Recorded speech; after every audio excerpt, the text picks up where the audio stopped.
بسم اللہ الرحمن الرحیم۔ السلام علیکم اسٹوڈنٹس، امید ہے آپ سب خیریت سے ہوں گے۔ گریڈ 9 ہم لوگ اپنے یونٹ نمبر 1 میں جو ہمارا پریویس لیکچر تھا وہ لیکچر تھا ٹو نیشن تھیوری کے بارے میں، یعنی دو قومی نظریے کے بارے میں ہم لوگوں نے اس کو پڑھا۔ تو اسٹوڈنٹس آج اسی سے ریلیٹ کرتے ہم لوگ Muslim League and two nation theory کے بارے میں پڑھیں گے کہ مسلم لیگ اور دو قومی نظریہ کیا۔ Now student we are discussing about Muslim League and two nation theory. In 1985, a retired British officer A.O. Hume, Alan Active Hume, founded a political party, Indian National Congress. 1985 میں ایلن ایکٹیو ہیوم جو کہ ایک British officer تھا، اس نے Indian National Congress کے نام سے ایک جماعت بنائی۔ یہ جو جماعت تھی، جو تھی یہ دعویٰ کرتی تھی کہ آئی ایم سیکولر، کہ میں جو ہوں، میری جو جتنے بھی میری خدمات ہیں وہ تمام لوگوں کے لیے ہے۔ But Indian National Congress was wrong, کیونکہ وہ غلط تھی۔ Why is wrong? کیوں وہ غلط تھی؟ وہ اس لیے غلط تھی کہ its policies and demands were totally against the interest of the Muslim. اس کی جتنی بھی پالیسیز تھیں، اس کی جتنے بھی مطالبات تھے، وہ ٹوٹلی جو تھے وہ مسلمانوں کے مفادات کے خلاف تھے، کہ اس کی ڈیمز تھی، اس کی پالیسیز تھی، وہ بالکل مسلمانوں کے انٹرسٹ کے خلاف تھی۔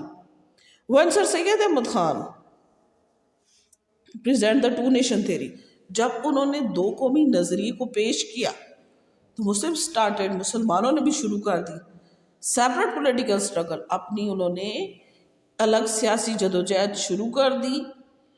دا پرپز آف وچ، اب جو انہوں نے اپنی علیحدہ سے جو انہوں نے جدوجہد شروع کی، اس کا مقصد کیا تھا؟ اس کا مقصد تھا to defend their rights and interest, کہ اپنے جو ان کے مفادات ہیں اور جو حقوق ہیں ان کو پروٹیکٹ کرنا ہے۔ کس سے؟ ہندوز اینڈ برٹش سے، یعنی انگریز سے اور ہندوؤں سے اپنے مفادات اور حقوق کا تحفظ کرنا تھا۔ when Congress demand the implementation of Western democracy in India، جب کانگریس نے ڈیمانڈ کی کہ میں انڈیا میں مغربی جمہوریت چاہتا ہوں، کیونکہ ہندو جو تھے وہ میجورٹی میں تھے اور مسلم مائنورٹی میں تھے، تو ویسٹرن ڈیموکریسی جو ہوتی ہے اس کا مطلب ہوتا ہے اسٹوڈنٹس کے صرف جسٹ کاؤنٹڈ، کہ وہ میجورٹی کو کاؤنٹ کر لیتے ہیں، اس میں ڈفرینشیٹ نہیں کرتے کہ اس میں کون کون سی نیشنز ہیں، وہ جسٹ میجورٹی از اتھارٹی۔ تو پھر یہ جو ویسٹرن ڈیموکریسی تھی یہ ٹوٹلی مسلمانوں کے جو ان کے رائٹس تھے ان کے اگینسٹ تھی۔ تو پھر اس کو بیس بنا کر انہوں نے کہا کہ we are not want a western democracy, ہم مغربی جمہوریت نہیں چاہتے ہیں۔ Muslim League when they demand the separate demand the western democracy, then at that time اسی وقت جو ریفارمز ہو رہی تھی انگلستان میں، یعنی انگلینڈ میں ریفارمز ہو رہی تھی، تو پھر انہوں نے کہا کہ we want also reforms in Hindustan, کہ ہم جو وہاں پہ الیکشنز وغیرہ ہو رہے ہیں جو ریفارمز کریں، تو ہم لوگ چاہتے ہیں کہ ہم لوگ ہندوستان میں بھی ریفارمز کریں۔ For that purpose the Muslim delegation consists of 35 members met at that time the Viceroy Lord Minto، کہ اس وقت کا جو لارڈ منٹو تھا، لارڈ منٹو نیا وائسرائے بن کے آیا تھا، تو مسلمانوں کا ایک جو وفد تھا 35 اراکین پر مشتمل تھا۔ اس نے کہا کہ ہمیں ملنا چاہیے لارڈ منٹو سے۔ کیوں ملنا چاہیے؟ تاکہ ہم لوگ جو ہیں اپنے جو ہمارے رائٹس ہیں وہ اپنی جو ہماری جو باتیں ہم ان تک پہنچائیں، تاکہ وہ ہمارے حقوق کا تحفظ کر سکے، ہمارے جو مطالبات ہیں انہیں پورا کر سکے۔ For that time they present demand separate electorate, تو انہوں نے اس وقت کہا کہ ہم لوگ جداگانہ طریقہ انتخاب چاہتے ہیں، کہ ہمیں جداگانہ طریقہ انتخاب چاہیے، کہ اس کا مطلب یہ کہ مسلمان جو ہے وہ صرف اور صرف مسلمانوں کو ووٹ دے اور ہندو جو ہیں وہ ہندوؤں کو ووٹ دے، نہ کہ اس کو یہ بیس بنا کے آپس میں مکس ہو، بلکہ مسلمان مسلمانوں کو ووٹ دے اور ہندو جو ہے وہ صرف ہندوؤں کو ووٹ دیں. اس بات کو جو انہوں نے سیپریٹ الیکٹوریٹ کا جو انہوں نے پریزنٹ کیا اپنا آئیڈیا، تو جو ہندوز تھے، کانگریس جو ہے اس نے بہت زیادہ جو ہے وہ اس کے خلاف اسٹرانگلی اس نے اپوزڈ کیا. بہت کانگریس بھی تھی، اس کے ساتھ ادر جو آرگنائزیشن تھی ہندوؤں کی، انہوں نے بھی بہت اسٹرانگلی یہ جو ان کی ڈیمانڈ تھی اس کے خلاف بہت زیادہ انہوں نے پروٹیسٹ کیا. بہت زیادہ انہوں نے جلسے جلوس بھی کیے. انہوں نے کہا کہ نہیں، یہ چیز نہیں ہونی چاہیے، ہم اس کو ماننے کو کسی صورت بھی تیار نہیں ہے، ہم اس کو کبھی بھی نہیں ہونے دیں گے. ایٹ دیٹ ٹائم جب ریفارمز ہو رہی تھی اس میں ہندوستان میں، جب انہوں نے ریفارمز کا، تو ایک اور انہوں نے اسٹیپ اٹھایا تھا. انہوں نے اسٹیپ ان کا کیا تھا کہ انہوں نے بنگال جو تھا وہ ایک مسلم صوبہ تھا لیکن بہت بیکورڈ تھا، بہت پسماندہ تھا. تو انہوں نے کہا کہ we want reforms in Bengal, کہ ہم بنگال میں بھی ریفارمس کرنا چاہتے ہیں. For that purpose they are dividing Bengal into two parts. انہوں نے کیا کیا کہ بنگال کو 2 حصوں میں تقسیم کر دیا. East Bengal they are totally in 1906 they are divided the Bengal into 2 groups.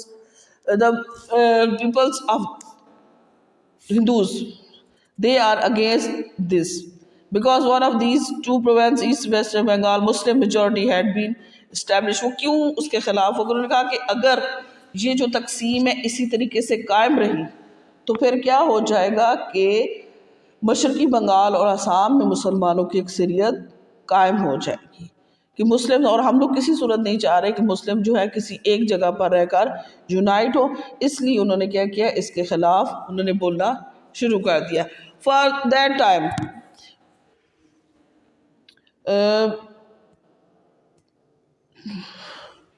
the Nehru report was against the totally in view of this situation. ان حالات کو دیکھتے ہوئے the مسلمانوں نے ریلائز کیا the need to create a separate political party. For the name them and All India Muslim League was founded in 1906. تو اس کے لیے انہوں نے کیا کیا کہ مسلمان جو تھے انہوں نے کہا کہ ہمارے لیے ایک الگ سیاسی جماعت قیام کی ضرورت ہے. اور اس لیے پھر کیا ہوا، 1906 میں آل انڈیا مسلم لیگ کا قیام عمل میں لایا گیا. Muslim League struggle for the protection of interest and Indian Muslims from 1906 to 1928 under 2 nation theory. کہ مسلم لیگ جو تھی اس نے 1906 سے لے کر 1928 تک 2 نیشن تھیوری کے تحت جو ہندوستان کے مسلم سے ان کے جو مفادات تھے ان کو پروٹیکٹ کرنے کے لیے اس نے بہت زیادہ ایفرٹس کی، بہت زیادہ کوشش کی. In 1928, a joint meeting of all the political parties in India was held in which an attempt was made to formulate a unanimous constitution for India. اب 1906 میں کیا ہو کہ جو ہندوستان کی تمام پولیٹیکل پارٹیز تھی ان کا ایک جوائنٹ سیشن ہوا، ایک مشترکہ اجلاس ہوا جس میں انہوں نے کہا کہ وی وانٹ a constitution، کہ ہمیں ایک متفقہ یعنی اپنا سب کا مل کر ایک آئین بنانا چاہیے. فار دس پرپس، اس مقصد کے تحت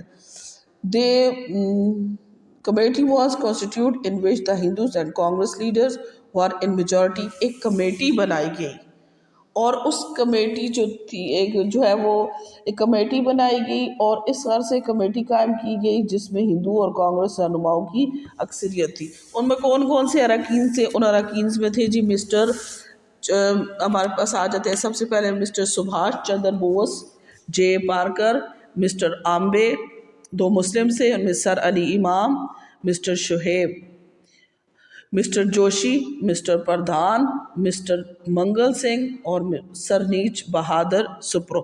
یعنی یہ جو کمیٹی تھی اس میں میجورٹی جو تھی وہ کانگریس کے رہنماؤں کی اور ہندوؤں کی تھی.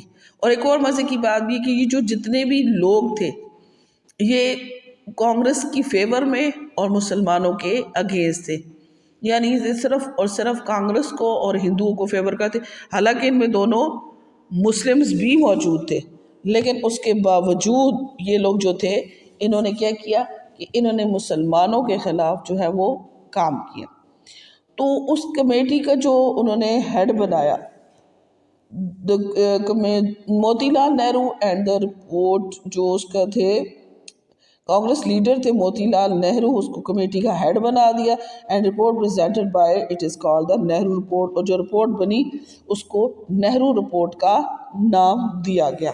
اب یہ جو نہرو رپورٹ کا اس کو نام دیا گیا، اس میں جو سفارشات پیش کی، ریکمنڈیشنز جو اس کی سفارشات تھی of committee were totally opposed to the aspiration and interest of the Muslims, کہ جو اس میں جتنی بھی چیزیں پیش کی گئی وہ ساری کی ساری جو سفارشات تھی وہ مسلمانوں کی خواہشات اور جو ان کے مفادات تھے اس کے بالکل خلاف تھی۔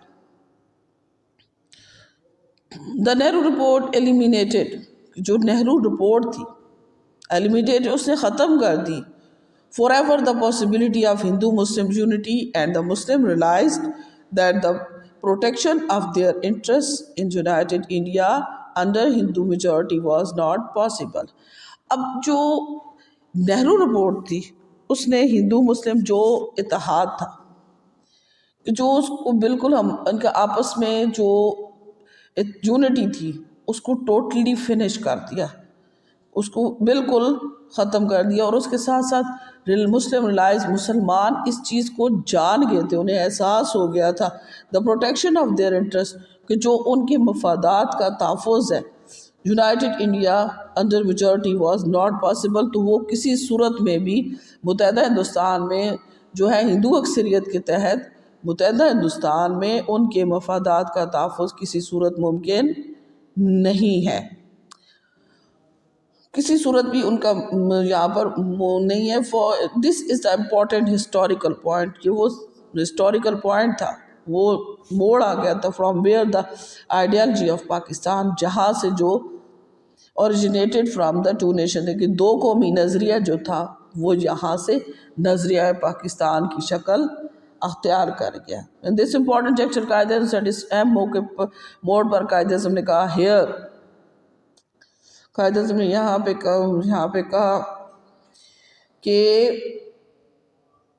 دس از دا پارٹنگ آف دا وے، یہاں سے ہمارے راستے جدا ہوتے، یعنی مسلمانوں اور ہندوؤں کے یہاں سے راستے بالکل جدا ہو جاتے، کیونکہ جو نہرو رپورٹ تھی اس کی ریکمنڈیشن اتنی زیادہ خراب تھی کہ جو کہ بالکل مسلمانوں کے خلاف تھے۔ اس میں کیا تھا، انہوں نے کہا تھا کہ ہم فیڈرل گورنمنٹ کی جگہ وحدانی گورنمنٹ کو انٹروڈیوس کرواتے ہیں، جو مسلمانوں کے لیے سیپریٹ الیکٹوریٹ ہے اسے ختم کر دیا جائے۔ کیوں کہتے ہیں اس کو اس لیے فنش کر دیا جائے کہ یہ ملک کے اتحاد کے لیے نقصان دہ ہے۔ اس کے ساتھ ساتھ انہوں نے کہا کہ مسلمانوں کو بنگال میں اور پنجاب میں ان کی جتنی میجورٹی ہے اس کی بیس پر انہیں سیٹس نہیں ملنی چاہیے، جو ہماری مرکزی قانون ساز اسمبلی یعنی مقننہ ہے اس میں مسلمانوں کی جو تعداد ہے وہ جو 1/3 ہے اس کو کم کر کے 1/4 کر دینی چاہیے۔ اس کے ساتھ ساتھ یہ بھی ہے کہ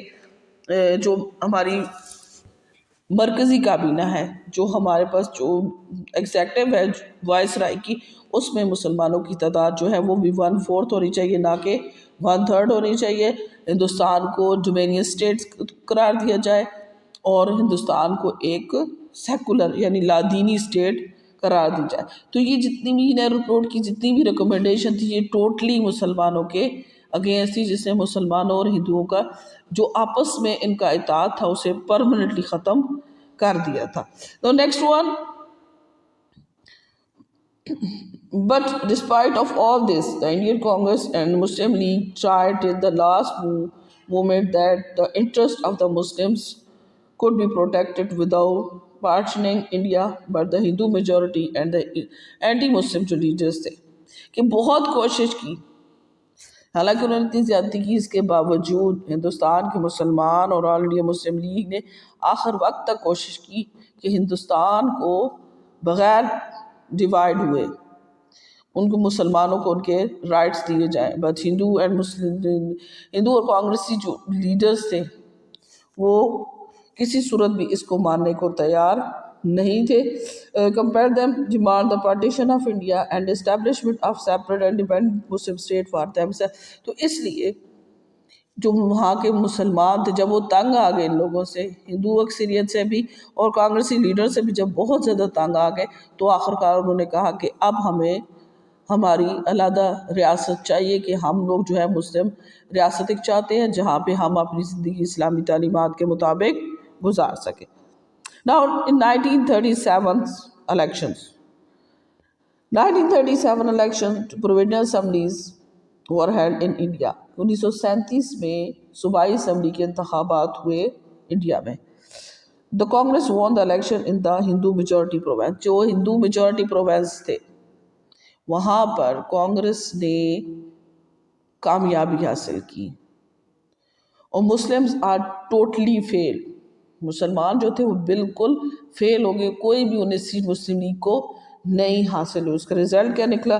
دا Congress establish the ministry in those provinces. اس نے اپنی جو منسٹریز تھی ان صوبوں میں انہوں نے اس کو شروع کر دیا. جب انہوں نے اپنی منسٹریز یہاں پہ بنائی تو بنانے کے بعد انہوں نے کیا کیا؟ مسلمانوں کے اوپر ظلم و ستم کا پہاڑ گرانے شروع کر دیے. اب انہوں نے یہاں پہ سب سے پہلے کیا سٹیپ اٹھایا؟ سب سے پہلے انہوں نے سٹیپ اٹھایا، انہوں نے کہا کہ جو ان کا پرچم تھا ترنگا، جو ان کا فلیگ تھا، نیشنل فلیگ تھا، انہوں نے کہا کہ یونین جیک برٹش کا اتار کے ترنگا پرچم جو ہے اس کو لگایا جائے گا. یعنی ان کا ظاہر یہی کرنے کا مقصد یہی تھا کہ صرف اور صرف یہاں پر اونلی 2 پارٹیز ہیں، one for British and second one is Hindus. یعنی مسلمز کو انہوں نے بالکل اس میں سے نکال دیا. سیکنڈ ون از بندے ماترم. بندے ماترم جو تھا وہ کانگریس کا ایک ترانہ تھا، لائک ہمارا جیسے ہمارا نیشنل اینتھم ہے اس طرح سے ان کا ایک ترانہ تھا. اور جو تھا اس کو یہ تھا کہ جو بھی اس کو مانے گا، جو نہیں پڑھے گا اس کو پنش ملے گی. یعنی ہر سرکاری مدارس میں تقریب میں یہ ترانہ سنایا جانے لگا. ایوانوں میں بھی اس کو ہی انٹروڈیوس کیا جاتا تھا کہ صرف اور صرف ترنگا جو وہ بندے ماترم تھا وہ ہر جگہ پہ پڑھا جاتا تھا. اس کے بعد ایک اور سٹیپ ان کا یہ تھا کہ انہوں نے کیا کیا، جو مسلمز تھے ان کا لٹریچر، ان کا ادب، ہر چیز جو تھی وہ تھی کس میں؟ اردو میں. تو انہوں نے کہا کہ ہم لوگ صرف ہندی کو انٹروڈیوس کریں گے، ہندی سرکاری لینگویج ہوگی، جو بھی بولے گا وہ ہندی کو سرکاری لینگویج کرے گا. اور باقی اس کا مطلب یہ تھا کہ مسلمانوں کے وجود کو وہ سرے سے ہی ختم کرنے کے در پہ ہو چکے تھے. اس کے ساتھ ایک تھی ودیا مندر اسکیم. ان کی ایک تعلیمی پالیسی تھی کہ وہ جو ایجوکیشن دیتے تھے اسٹوڈنٹس کو تو اس میں زیادہ وہ پروموٹ کرتے تھے مندر کو، اپنے مندروں کو بہت زیادہ پروموٹ کرتے اور ان کی تبلیغ بھی کرتے. اور جتنے بھی اسٹوڈنٹس ہیں بلا ان میں مذہب کے کوئی کسی بھی مذہب کا ہے تو وہ لازمی اس سے زبردستی پوجا پاٹ کرواتے تھے کہ یہ آپ کی ایجوکیشن کا ایک حصہ ہے، آپ نے اس کو لازمی کرنا ہے. لائک ابھی بھی اگر آپ لوگ جو انڈینس جو ڈرامز وغیرہ دیکھیں تو ان میں بھی اسٹوڈنٹس دیکھیں آپ کے، وہ لوگ زیادہ پروموٹ کرتے ہیں اپنے مندروں کو. یعنی جو بھی کام ہوتا ہے وہ اپنے مندروں کو بہت، یعنی وہ لوگ اپنی اس کو چیز کو بہت زیادہ پروموٹ کرتے ہیں کہ یہ مندر جو ہے ان کو مسٹ ہونا چاہیے. تو وہ مسلمانوں کے اوپر بھی یہ امپلیمنٹ کر رہے تھے اور مسلمان اس کو کسی صورت ماننے کو تیار نہیں تھے. نیکسٹ جو ان کا ایک مین جو چیز تھی وہ تھی کہ سلاٹرنگ آف کاؤ، کہ وہ لوگ گائے کو اپنی ماتا مانتے ہیں جبکہ ہم لوگ گائے کو کاٹ کے کھاتے ہیں. تو انہوں نے کیا کیا کہ اس کے کاٹنے پہ پابندی لگا دی. انہوں نے کہا کہ کوئی بھی اس کو نہیں کاٹے گا. اس کے علاوہ تھا کہ وہ جو ہندو راج کی تصویر تھی کہ کانگریس نے کیا کیا کہ جو ان کا جتنا عرصہ تھا انہوں نے مسلمانوں کو بہت تنگ کیا اور انہوں نے مسلمانوں سے ان کا وزارتی حق بھی چھینا. انہوں نے کہا کہ جو بندہ جو ہے وہ کانگریس کو نہیں مانے گا ہم اس کو اس میں پولیٹیکل کیریئر میں اس کو آنے ہی نہیں دیں گے. اس کے علاوہ انہوں نے کیا کیا کہ جو بوائز اور گرلز کی کو ایجوکیشن کر دی اور انہوں نے کہا کہ موسیقی کو انہوں نے تعلیم کا لازمی حصہ قرار دیا گیا. اور انہوں نے کہا کہ جو گاندھی تھا اس کی تصویر کو سامنے رکھ کر اس کی پوجا کی جاتی کہ اس کو وہ دیوتا وغیرہ مانتے تھے کہ اس کی پوجا ہونی چاہیے. اور اس کے ساتھ یہ بھی تھا کہ جو بندہ ان کو مسلمان ان کو نہیں مانتا تھا تو وہاں پر خون کی ہولی کھیلی جاتی تھی، ان مسلمز کو بہت بری طریقے سے مارا اور ان کو مارا اور قتل بھی کر دیا جاتا تھا. سو ڈیورنگ دیئر رول، اپنے اس رول کے دوران the atrocities and injustice against the Muslim intensified, which culminated in the shape of the demand for Pakistan. تو پھر یہ کیا ہوا کہ جو انگریز کا کانگریسی وزارتیں جب قائم ہوئی، ان کے دور اقتدار میں مسلمانوں کے ساتھ انہوں نے بہت زیادہ زیادتیاں اور ناانصافیاں زور پکڑ گئی، جو مطالبہ پاکستان کی صورت میں سامنے آئی. اس طرح جو ٹو نیشن تھیوری تھا، دو قومی نظریے سے آئیڈیالوجی آف پاکستان نے جنم لیا، دو قومی نظریے سے نظریہ پاکستان نے جنم لیا. تو اسٹوڈنٹس آج ہم لوگوں نے مسلم لیگ اور ٹو نیشن تھیوری کے بارے میں پڑھا. امید ہے اسٹوڈنٹس آپ کو اس کی سمجھ آ گئی ہوگی. اس میں سے ڈیٹس وغیرہ کو سارا یاد کرنا ہے کہ یہ آپ کے اسیسمنٹ میں آپ کو کام آئیں گی. اوکے اسٹوڈنٹس، اپنا خیال رکھیے گا. اوکے، اللہ حافظ.